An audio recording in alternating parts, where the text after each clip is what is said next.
शिवाय गुरवे नमः। श्रीमात्रे नमः। श्री गुरुभ्यो नमः।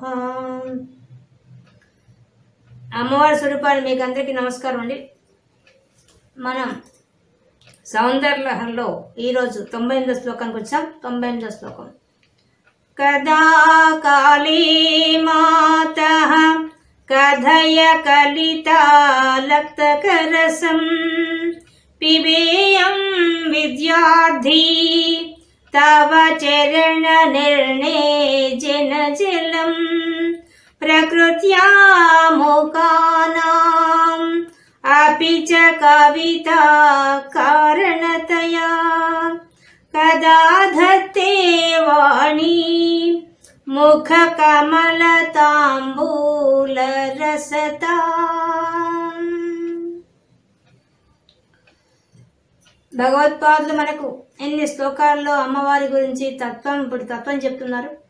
ముందు నుంచి అంతా అమ్మవారి రూపాన్ని వర్ణించి శ్రీచక్రాన్ని చెప్పి అన్ని చెప్పుకుంటూ వచ్చి ఇప్పుడు అమ్మవారిని ప్రార్థిస్తున్నారు, ధ్యానిస్తున్నారు ఈ శ్లోకం ద్వారా. అంతకన్నా ముందు మనం ఆదిశంకరాచార్యులు గారి చరిత్ర చెప్పుకుంటున్నాం కాబట్టి అందులో భాగంగా ఒక అంశం చెప్పుకుందాం. భగవత్పాదులు 72 అవైదిక మతాలన్నింటితో కూడా వాదించి అద్వైతమే గొప్పది అనే విషయాన్ని చాటి చెబుతూ భారతదేశం అంతా కూడా ప్రచారం చేశారు. ఆయన అన్ని ఊళ్ళకు వెళ్ళి అంతటా అందరితో వాదించారు. ఎందువల్ల అంటే వేదము దానికి విలువ లేకుండా పోయింది. అందువల్ల ఆయన అలా చేయాల్సి వచ్చింది. అలా ఆయన తిరుగుతున్నప్పుడు మధ్యార్జునని వెళ్ళారు. అక్కడ శైవులు ఎక్కువ, శివభక్తులు ఎక్కువ. మేమే శివభక్తులే గొప్పవాళ్ళు అనే అభిప్రాయం కూడా ఉంది. అలాంటి పరిస్థితిలో ఉన్నారు అక్కడంతా. అది చూసిన తర్వాత ఆయన అన్నిటికన్నా గొప్పది అద్వైతం అని చెప్పి చెప్తాడు. ఎంత చెప్పినా వాళ్ళు మొండిగా వాదిస్తారు. శైవ మతమే గొప్పది, శైవ సిద్ధాంతమే గొప్పది, శివుడు తప్ప వేరే దేవుడు లేడు అనే రకంగా వాదిస్తారు. ఆ దేవుడు ఒక్కడే ఉండేది, అందరిలో వ్యాపించి ఉన్నాడు, అంతటా ఉన్నాడు అనే విషయాన్ని ఆయన ప్రతిపాదిస్తారు. కానీ వాదిస్తారు. వాదించి ఎంత వాదిస్తారంటే ఆయన చెప్పిన మాట అస్సలు వినిపించుకోకుండా ఆ శివుడే వచ్చి చెప్తే తప్ప మేము నమ్మమంటారు. ఆఖరకు అంత మాట అనేస్తారు. శివుడు వచ్చి చెప్తేనే మేము వింటాం, ఇంకెవరు చెప్పినా మేము వినం అని చెప్తారు. మీ సిద్ధాంతం తప్పని చెప్పి మేము చెప్తున్నాం అని చెప్పి వాదిస్తారు. అప్పుడు అక్కడ మధ్యార్జునంలోని శివుడు, ఆ శివుడికి ఒక ధ్యానం చేసి నమస్కరిస్తాడు ఆదిశంకరాచార్యుడు. సాక్షాత్తు శివాంశ ఆయన, కానీ ఆయన కూడా శివుడిని ప్రార్థిస్తారు. ఎలా వీళ్ళందరికీ బుద్ధి వచ్చే రకంగా ఎలా చేయాలి, దానికి నువ్వే తగిన వాడివని చెప్పి ఆయనకు నమస్కారం పెడతారు. అప్పుడు శివుడు ఉన్నట్టుండి ఆకాశంలో నుంచి పెద్ద మెరుపులు, నల్లటి మబ్బులు వచ్చేసేసి వర్షం మొదలవుతూ ఆకాశంలో నుంచి శబ్దం వినపడుతుంది. అద్వైతమే సత్యము అని వినపడుతుంది. కానీ వాళ్ళు నమ్మరు. ఎందుకు నమ్మరు? ఇదేదో కనికట్టి విద్య లాగుంది నీకు, నువ్వు యోగివి కదా, ఏదో ప్రయోగం చేసినట్టున్నావు, అందువల్లే ప్రకృతి ఆ విధంగా నీకు లొంగిందని చెప్పి అప్పుడు కూడా ఆయన వినరు. అప్పుడు ఆయన ఇంకేం చేయాలి? మళ్ళీ శివుడు వంక చూస్తాడు. ఏమి స్వామి, ఇక్కడ మనుషులు ఇంత ఇదిగా ఉన్నారు, నువ్వే నిరూపించుకోవాలి నీ గురించి అని చెప్పి కూర్చుంటాడు. అప్పుడు మళ్ళీ ఆ ఆకాశంలోనే ఆ సూర్యచంద్రులు వచ్చి నిలబడి మళ్ళీ ఆ వాణి వినపడుతుంది. అద్వైతమే నిజము అని వినపడుతుంది. అయినా కూడా నమ్మరు. కొంతమంది ఇంకా మూర్ఖంగా వాదిస్తారు. అప్పుడు ఆ శివుడు వస్తే తప్ప మేము నమ్మమని చెప్పేస్తారు. పైన శివుడు చెప్పాలా, ప్రకృతిలో ఉండే విషయాలుగా చెప్పాల్సిందంటే అప్పుడు ఆ మధ్యార్జునంలో ఉన్న లింగంలో నుంచి చెయ్యి బయటకు వస్తుంది. చెయ్యి బయటకు వచ్చి అక్కడి నుంచి శబ్దం వస్తుంది. ఆయన చెప్పేది సత్యం, అద్వైతం సత్యం, ఉన్నది ఒక్కడే భగవంతుడు, అంతటా వ్యాపించి ఉన్నాడు, అందరిలో ఉన్నాడు, ఒక్క శివుల్లోనే లేడు, అంతటా ఉన్నాడు, ఉన్న భగవంతుడు ఒక్కడే అనే విషయాన్ని ఆ విగ్రహం చెప్తుంది. అప్పటి గాని వాడు శాంతించరు. అంటే సాక్షాత్ శివుడే ఆ శివలింగం నుంచి మాట్లాడితే తప్ప వాళ్ళు అప్పటిగా నమ్మరన్నమాట. అప్పుడు వాళ్ళు నోరు ముయించి అద్వైతమే గొప్పదని చెప్పి చెప్తాడు. ఆత్మ గొప్పదని చెప్పి, అంతటా ఉన్నది ఆత్మ ఒకటే అని చెప్పి, ఈ మతాలు అవంతా లేవని చెప్పి వాళ్ళు నోరు ముయిస్తాడు ఆయన. ఇంకా అక్కడి నుంచి శ్రీరంగం వెళ్తాడు. అక్కడే బేసిగా అక్కడ వైష్ణవులు విపరీతంగా ఉంటుంది వాళ్ళ దగ్గర. వైష్ణవులతో కూడా వాదిస్తాడు. దాదాపు 6 మంది ప్రముఖులంతా వచ్చి కూర్చొని వాదిస్తారు. వాళ్ళ నోరు మూయించడం చాలా కష్టం అవుతుంది. కానీ అద్వైతం ప్రకారంగా మొత్తం చెప్తాడు ఆయన. అంతటా ఉంది భగవంతుడు ఒక్కడే, ఎక్కడో లేడు, మనలోనే ఉన్నాడు. ఈ యొక్క ఆధిక్యత అనేది లేదు, శివుడు గొప్ప విష్ణువు గొప్ప అనేది లేదు అని ఇంకా గట్టిగా చెప్తారు. వాదిస్తారు వాళ్ళతో, కొన్ని రోజుల పాటు వాదిస్తాడు. వాదించి వాళ్ళు నోరు మూయిస్తాడు. నోరు మూయించి అప్పుడు ఆయన ఆ విధంగా శైవులకి వైష్ణవుని కూడా మారుస్తాడు. అంత మానవత్వం మతం అసలు అని చెప్పి, మతం అంటే అభిమతం కాబట్టి ఈ విధంగా ఉండాలని చెప్పి, అందరూ సమానులే, మానవులంతా సమానులే అనే విషయాన్ని చెప్పి అద్వైత సిద్ధాంతాన్ని ప్రతిపాదించి అక్కడి నుంచి మళ్ళీ ప్రతి ఊరు తిరుగుతూ వెళ్తారు. ఈరోజు మనం ఆయన జీవితంలో ఉన్న ముఖ్యమైన ఘట్టాన్ని తెలుసుకుందాం. ఇక మనం శ్లోకంలోకి అడుగు పెడుతున్నాం. శ్లోకంలోకి వచ్చేసరికి భగవత్పాదులు అమ్మవారిని అడుగుతున్నాడు. మనం కూడా అడగాల్సిన నిత్య జీవితంలో మనం రోజు ఈ శ్లోకాన్ని ధ్యానం చేసి అమ్మవారిని అడగాల్సిందే, ప్రార్థించాల్సిన శ్లోకమే ఇది. ఎందువల్లంటే ఎప్పటికైనా మనం చేరుకోవాల్సిన గమ్యం అదే.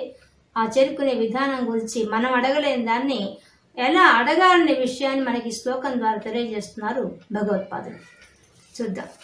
కదా కాళీ మాతః ఓ అమ్మా పిలుస్తున్నాడు. ఓ అమ్మా కథయ కలితాలక్తకరసం తవ చరణ నిర్ణే జన జలం. తవ అమ్మ నీ యొక్క చరణ, నీ పాదాలని ఎటువంటి పాదాలవి? కలితాలక్తకరసం. లక్తకరసం అంటే లత్తుకరసం. లత్తుకరసం అంటే పారాణి. అమ్మవారి పాదాలకి పసుపు పూసున్నది, పైన పాటికి పారాణి పెట్టబడినది, అందెలు పెట్టబడినది, మెట్టెలు పెట్టబడినాయి, చుట్టూ అమ్మవారి పాదాల చుట్టూ పూలు అంతా అలంకారం చేసి ఉన్నాయి. అటువంటి దివ్య మంగళ స్వరూపమైన ఆ పాదాలని తవ చరణ, అటువంటి నీ పాదాలు. ఎటువంటి పాదాలు అవి? బాగా అలంకరించబడ్డవి, బాగా పారాణి పెట్టబడినటువంటి అటువంటి పద్మముల వంటి పాదాలు పైన, అటువంటి పాదాలని నేనే జన జలం. అమ్మా పాదాలు కడిగిన నీరు. నిర్ణయజన అంటే కడగడం, కడిగిన జలం, ఆ నీరు. ఆ పారాణి పెట్టబడిన ఆ పాదాలని, ఆ పద్మముల వంటి పాదాలు కడగబడిన నీళ్లు, ఆ నీళ్లు, ఆ నీటిని పిబేయం కదా కాలే, ఎప్పుడు తాగుతాను నేను? ఏ కాలానికి తాగుతాను తల్లి? కదా కాలే, ఎప్పుడు, ఏ కాలం, ఏ కాలానికి నేను తాగుతాను? పిబేయం అంటే తాగడం. ఎప్పుడు తాగుతాను ఆ జలాన్ని? నీ పాదాలు కడిగిన జలాన్ని ఎప్పుడు నేను తాగుతాను? నేనెవరు? విద్యార్థి, విద్యను అర్థించేవాడిని, విద్యార్థిని. మనమందరం కూడా విద్యార్థులమే. నిత్య జీవితంలో మనం నిత్యం విద్యార్థులం. ఎందుకని? ప్రతిరోజు మనం కొత్త విషయాన్ని తెలుసుకుంటూ ఉంటాం. మన జీవితం అనే ఒక పాఠశాలలో అనుభవం అనే బెత్తం మనకు పాఠాలు నేర్పుతూ ఉంటుంది. ఆ అనుభవాలతో మనకు విద్య వస్తూ ఉంటుంది. విద్య అంటే ఏంది? తెలియని తెలుసుకోవడం. ఆ తెలియని తెలుసుకోవడం అనేది మనకు అనుభవంలోకి వస్తూ ఉంటుంది. అటువంటి నిత్య విద్యార్థులు మనం. కానీ భగవత్పాద నిత్య విద్యార్థి కాదు. ఆయన ఎవరు? జగత్తుకంతా గురువులు. ఆయన గురువు. ఆయనకు అన్ని తెలుసు. తెలియని విద్య లేదు, తెలియని అంశం లేదు, అన్ని తెలుసు ఆయనకి. కానీ ఆయనే విద్యార్థి అని వినయంగా ప్రకటించుకుంటున్నాడు. అమ్మా ఈ విద్యార్థి ఎప్పుడు నీ పాదాలు కడుగుతాడు? ఆ పాదాలు కడిగే నీటిని ఎప్పుడు తాగుతాడు? ఏ కాలానికి తాగుతాడు? ఎలా తాగుతాడు? కథయా, చెప్పు తల్లి, చెప్పు నువ్వు. అమ్మను ఎదురుగా కూర్చోబెట్టి అమ్మవారిని అడుగుతున్నట్టు అడుగుతున్నాడు. అమ్మా ఎప్పుడమ్మా నీ పాదాలు కనిపించేది? ఎప్పుడు? ఆ పారాన్ని పెట్టబడిన పాదాలు కనిపించేది ఎప్పుడు? వాటిని నేను కడిగేది ఎప్పుడు? ఆ నీటిని తాగేది ఎప్పుడు? అది ఎప్పుడమ్మా? ఆ భాగ్యం ఎప్పుడమ్మా తల్లి? చెప్పమ్మా నువ్వు అని అడుగుతున్నాడు. అంటే ఎంత స్వతంత్రంగా, ఎంత వినయంగా అంత బాగా అడుగుతున్నాడు ఆ అమ్మవారిని కూర్చోబెట్టి. అమ్మా, నీ పాదాలు కాదు, అసలు నీ నోట్లో ఉన్న తాంబూలానికే ఎంత విలువ ఉందమ్మా. అటువంటిది నీ పాదాలు కడిగిన నీళ్ళు ఇంకెంత గొప్పవి. ఎలా? వాణి ముఖ కమల తాంబూల రసతాం. వాణి ఆ సరస్వతి మాత, ఆమె నీళ్ళలోంచి వచ్చిన కిరణం. అటువంటి ఆ తల్లే ఆమె ముఖ కమల, ఆ పద్మ వంటి ముఖంలో నుంచి ఆమె ఏం చేశారు? తాంబూల రసతాం. ఆమె నోట్లో తాంబూలం వేసుకుంది, దాన్ని రసం. ఆ రసాన్ని కొంతమంది తీసుకున్నారు, వాళ్ళు ధన్యులైపోయారు. ఎవరు వాళ్ళు? ప్రకృత్యాముఖానాం, స్వభావ సిద్ధంగా సహజంగానే పుట్టుకతోనే మూకానాం, మూగవాళ్ళైనటువంటి వాళ్ళు అపిచ, ఆ ముగతంతో ఉండేవాడు కూడా కవిత కారణతయా, వాళ్ళలోంచి కవిత్వం వచ్చింది. మూగవాడి నోట్లోంచి కవిత్వం వచ్చిందమ్మా. ఎందువల్ల వచ్చింది? ఆ సరస్వతీ మాత యొక్క నోట్లో ఉండే తాంబూల రసాన్ని తాగడం వల్ల, మింగడం వల్ల వాడికి ఆ భాగ్యం కలిగింది. ఏం కలిగింది? పుట్టుకతో మూగవాడమ్మా. అటువంటి వాడికి కూడా మాటలు రావడం కాదు, మాటలతో పాటు ఏకంగా కవిత్వమే వచ్చేసింది వాడికి. వాడి నోట్లోంచి కవిత్వం వచ్చింది. ఎవరి గురించి చెప్తున్నారు? మూక కవి గురించి చెప్తున్నారు. మరి కంచిలో జరిగిన సంఘటన ఇది. కంచి కామాక్షమ్మను ఆరాధించే ఒక సిద్ధుడు ఉన్నాడు. ఆయన చాలా ఏళ్ళ నుంచి అమ్మవారిని ఆ దేవాలయంలో కూర్చొని అమ్మవారి దర్శనం కావాలని తహతహలాడుతున్నాడు. ఆయన తపస్సు చేస్తున్నాడు, ధ్యానం చేస్తున్నాడు ఆయన. అది అమ్మవారు గమనించారు. అబ్బా, ఎన్ని సంవత్సరాల నుంచి చేస్తున్నాడని చెప్పి ఆమె అతి సాధారణమైన వ్యక్తిలాగా వచ్చింది, మన మామూలు మనుషుల్లాగా వచ్చినట్టుగా వచ్చింది. ఆమె వచ్చి నోటి నిండా తాంబూలం వేసుకొని వచ్చింది, నవ్వుతూ వచ్చింది. ఆమె వచ్చి ఆయన దగ్గరికి వచ్చి నోటు తెలుగు తాంబూలం వేస్తా అని తాంబూలం తీసి నోట్లో వేయింది. ఆయన చి ఆడదాని ఎంగిలి, నాకు వద్దు అన్నాడు. పక్కనే ఒక మూగవాడు కూర్చో ఉన్నాడు. ఆయన ఎన్నో సంవత్సరాల నుంచి ఆ గుడికి వస్తున్నాడు. ఎవరు తెచ్చాడు? మగవాడు. ఆ తాంబూల తీసి ముద్ద తీసి ఆయన నోట్లో వేసింది. వేయంగానే ఆయన నోట్లోంచి కవిత్వం వచ్చేసింది. అమ్మవారిని చూశాడు, కింద నుంచి పై దాకా చూసి అమ్మవారిని వర్ణిస్తూ 500 శ్లోకాలు చెప్పాడు ఆపకుండా నోటితో. అంటే మూగవాడు, పుట్టినప్పటి నుంచి మాట్లాడలేవు అతనికి. కానీ అటువంటి వాడి కూడా కవిత కారణతయా, వాళ్ళలోంచి కవిత్వం రావడానికి కారణం ఎవరు? ఆ అమ్మవారి యొక్క నోట్లో ఉండే తాంబూల రసం. ఆ రసం వాడి మింగంగానే వాడికి కవిత్వం వచ్చేసింది. నోట్లో ఆమె ఆ పిడిచ నోట్లో వేసింది. వేసి వాడి నోట్లో మింగాడు లేదా వెంటనే వాడి నోట్లోంచి ఆ మూగ కవిలోంచి 500 శ్లోకాలు వచ్చేసాయి. అది గంగా ప్రవాహం లాగా వచ్చేసాయి. ఆపకుండా చెప్పాడు అతను. చెప్పిన తర్వాత అమ్మవారు అడిగారు, ఏం కావాలి నీకు వరం అనేసి. ఆయన ఒకటే మాట అన్నాడు, అమ్మ చిన్నప్పటి నుంచి ఏం మాట్లాడలేదు, మాటలు మొట్టమొదటి వచ్చిన తర్వాత నిన్నే స్మరించాను. ఇటువంటి నా నోటితో నేను ప్రపంచ విషయాలు మాట్లాడలేను, నాకు మళ్ళీ మూగతనం ప్రసాదించమని అడిగాడు.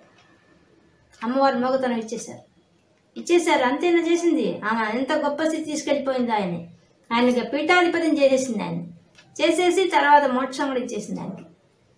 అంటే అంత గొప్ప స్థితి ఆ సరస్వతీ మాత నోట్లో ఉండే తాంబూల రసానికి అంత గొప్పతనం ఉంటే, అమ్మా కదా ధత్తి వాణి ముఖ కమల తాంబూల రసతాం, ఆ తాంబూల పిడచలో ఉండే రసం, ఆ రసం ఎటువంటిదో నీ పాదాలు కూడా ఎటువంటివి, అది ఎర్రగా ఉంటుంది తాంబూల రసం. అలాగే నీ పాదాలు కంటే నీ పాదాలు ఎటువంటివి? కలిత లక్తక రసం. కలిత అంటే కలిసింది. ఏం కలిసింది? లత్తుక రసం. లత్తుక రసం అంటే పారాణి పెట్టబడిన పాదాలు, ఆ పారాణితో కలిసి కడిగిన నీళ్లు. అప్పుడేమవుతుంది? ఆ నీళ్లు కూడా ఎర్రగా ఉంటాయి. తల్లి ఆమె తాంబూలం వేసుకుని నోటి నుంచి వేసుకున్న తాంబూలం నుంచి వచ్చిన రసానికే కవిత్వం కప్పటడానికి కారణమైందే. మరి అటువంటి పారాణి పెట్టబడిన పాదాలు కడిగిన నీళ్ళు, ఎర్రగా ఉన్న నీళ్లు నేను తాగితే పిబేయం విద్యార్థి, నేను తాగితే ఏమవుతుంది? ఇంకేమవుతుందో. తాంబూల రసానికే అంత గొప్పతనం ఉంటే, నీ నోట్లోని తాంబూల రసానికే అంత గొప్పతనం ఉంటే, నీ పాదాలు కడిగే నీటికి ఎంత ఉంటుంది? విద్యార్థి అనే దగ్గర మనం గమనించాల్సిన విషయం ఏంటంటే, ఇక్కడ చెప్తున్న విషయం మామూలు విద్యను అడగడం లేదు ఆయన. ఏం విద్య అడుగుతున్నాడు ఆయన? బ్రహ్మ విద్య కావాలని అడుగుతున్నాడు, మోక్షం కావాలని అడుగుతున్నాడు ఆయన. అమ్మవారి పాదాలు కడిగిన నీళ్ళు తాగితే ఏమవుతుంది? కేవలం నోట్లో వేసుకొని తాంబూల రసం తీసుకుంటేనే కవిత్వం పుడితే, ఇక పాదాలు కడిగిన నీళ్లు తాగితే ఏమొస్తుంది? మోక్షం వస్తుంది, మోక్ష పదవి వస్తుంది. అందులో పాదాలు కడుగుతున్నాడు, ఆ పాదాల్లో చేరిపోవాలి. అదే కదా ఆయన అడిగేది. పాదాల గురించి 10 శ్లోకాలు చెప్పాడు. ఆ శ్లోకాలంతా ఏం కోరుకున్నాడు? ఆ పాదాల్లో కలిసిపోవాలి, మోక్షం పొందాలి. అది విద్యార్థి అండి. బ్రహ్మ విద్యా జ్ఞానంగా ఆయనకే మామూలు జ్ఞానం ఎందుకు? ఆయనకి అన్ని విద్యలు వచ్చినవాడు, జగద్గురు ఆయన. అది కూడా సాధించేశాడు. అసలు అంతటా పరమాత్మను కూడా చూసేశాడు ఆయన. కానీ మనలాంటి వాళ్ళు ఎలా అడగాలో మనకు నేర్పిస్తున్నాడు. ఏమని? ఇలా అడగాలి అమ్మవారిని. అమ్మా, నీ పాదాలు కడిగిన జలాన్ని నేను ఎప్పుడు తాగుతాను? ఈ విద్యార్థి ఇప్పుడు మనకు సౌందర్యంలో కానీ శివానందర్లో ఉండే శ్లోకాలని విశేషం ఏంది? మనం ఏ శ్లోకాన్ని చదివినా మనమే భావించి, మనమే రచించి చేసినట్టుగా చెప్పాడు, మనమే అడుగుతున్నట్టుగా రచించాడు. అందువల్ల ఏమవుతుంది? ఇప్పుడు మనం చదివితే ఇప్పుడు మనమే అడుగుతున్నట్టు అమ్మవారిని, అమ్మా నీ నోట్లో ఉండే తాంబూలానికి రసానికే కవిత్వం పుట్టిందే, మరి నీ పాదాలు కడిగిన ఆ ఎర్రటి నీళ్ళు నేను తాగితే, పిబేయం తాగితే ఈ విద్యార్థి ఏమవుతాడు? మోక్షాన్ని పొందుతాడు. కాబట్టి ఆ భాగ్యం నాకు కదా కాలే మాత కదయా చెప్పు, అటువంటి భాగ్యం నాకెప్పుడు, ఆ భాగ్యం నాకెప్పుడు ఇస్తావు తల్లి, ప్రసాదించు తల్లి అని ప్రార్థిస్తున్నాడు, ధ్యానిస్తున్నాడు, ఆరాధిస్తున్నాడు, సేవిస్తున్నాడు. అన్నిటికన్నా మించి మానసికంగా దర్శిస్తున్నాడు. మానసికంగా ఎలా దర్శిస్తున్నాడు అమ్మవారి పాదాలని? ఆ పారాణి పెట్టబడిన పాదాలు, మెట్టెలు పెట్టబడిన పాదాలు, అందలు పెట్టబడిన పాదాలు, పసుపు పూసిన పాదాలు, ఆ పాదాలను తీసుకొచ్చి ఒక బంగారు ప్లేట్లో పెట్టి అవి కడుగుతున్నట్టుగా భావిస్తున్నాడు. భావించి ఏం చెప్తున్నాడు? అవి తాగుతున్నట్టుగా భావిస్తున్నాడు ఆయన. పెబేయం విద్యార్థి ఎప్పుడు తాగుతాను అడుగుతున్నాడు, కానీ మనసులో ధ్యానం చేసేస్తున్నాడు, దర్శిస్తున్నాడు రూపాన్ని, మనకు దర్శింపజేస్తున్నాడు. ఆయన దర్శిస్తున్నాడు, మనకు దర్శింపజేస్తున్నాడు. ఇంక ఈ మాట అడిగిన తర్వాత ఏ తల్లి కాదంటుంది? ఆ జగన్మాత కాదంటుందా? సాధ్యమా? అది ఖచ్చితంగా అమ్మవారు అనుకరిస్తారు. కాబట్టి ఇంత వినయంగా అడుగుతున్నాడు, తల్లి ఈ విద్యార్థి ఎప్పుడు తాగుతాడమ్మా నీ పాదాలు కడిగిన నీరు అని చెప్పి వినయాన్ని ప్రకటించుకుంటూ, అర్థిస్తూ, ప్రార్థిస్తూ, దర్శిస్తూ ఇన్ని భావాల్ని ఈ చిన్న శ్లోకంలో మనకు అందించారు భగవత్పాదుడు. ఈరోజు మనం సౌందర్య లహరిలో 98వ శ్లోకం నుండి విశేషాంశాలు తెలుసుకున్నాం.